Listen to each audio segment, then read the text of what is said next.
हम इस में आए हैं 3 बार। यहाँ घूस लग रहा है कि नहीं? लगेगा घूस लग रहा है कि नहीं? पूरा घूस लग रहा है। पूरा कुछ ब्लॉक में राशन कार्ड है? राशन कार्ड में कै किलो अनाज मिल रहा है? 4 की 5? 1 किलो चोरी कर रहा है, 4 किलो मिल रहा है।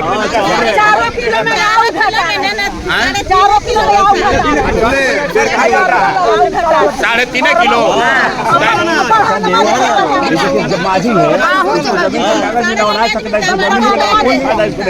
आपको जो जमीन 11 में लिखा हुआ है, 11 में है लिखा हुआ कि 11 में आपको जमीन मिल गया, आज तक नहीं मिला है। डीएम एसडीएम कुछ नहीं कर रहा है, बीडीओ सीओ कुछ नहीं। नीतीश बाबू जब आए तो आप काहे नहीं बोले? नहीं मिले सर, गाड़ी से निकल में लेकिन कुछ नहीं